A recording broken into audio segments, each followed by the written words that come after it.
Hello mga kaasim, vlog-vloga na naman tayo dito sa Tepanya. At eto na nga, trinay nga namin yung 5 meal course nila. Ayan, i-post nyo na lang para may references kayo na pagpipilian. 6 nga kami dito kasi nga dito namin sinelebrate yung first anniversary nung pinsan ko. At ayan nga, isa-isa na nga kami nag-order ng order namin.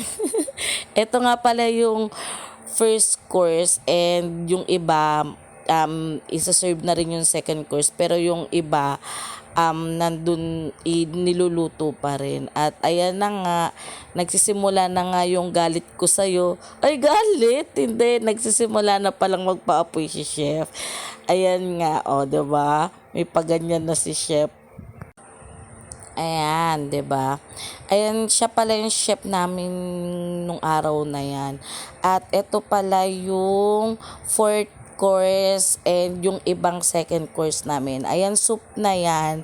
Ayan yung third course din namin. Pero mabubusog ka rin naman. Kala ko hindi kami mabubusog kasi nga mahilig kami sa buffet, 'di ba? At ayan na nga, nagpa-chef na kami. Tatry namin yan, tignan nyo, panoorin nyo. 1, 2, 3.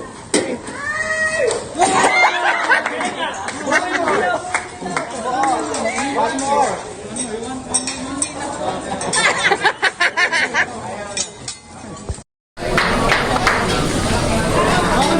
Happy anniversary! Go, sir! Woo! Woo! Vlog. Okay, sir. Bibilang ko ng 1, 2, 3. Sabay agad sa popcorn. Self-respect ko yan. Samahan ko yung egg dito po. Ah! Kahit hindi malalagyan na nakasarap naman yan. Para makapagay ko ng hard egg. Ay! Gawin mo. Ako, sir. Walang problema, sir. Well! Woo! Woo! 1, 2, 3!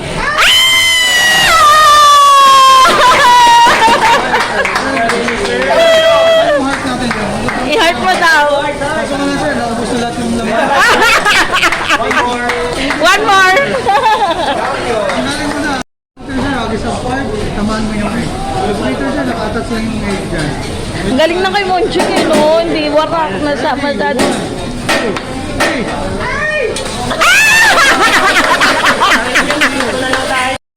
Diba? Napanood nyo na kami, parang tanga lang.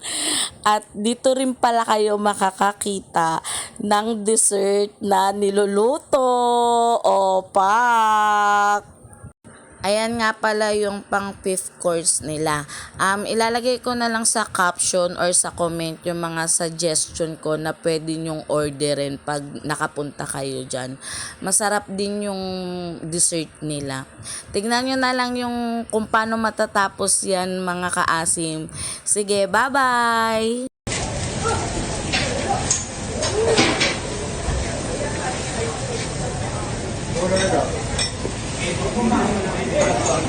Chef!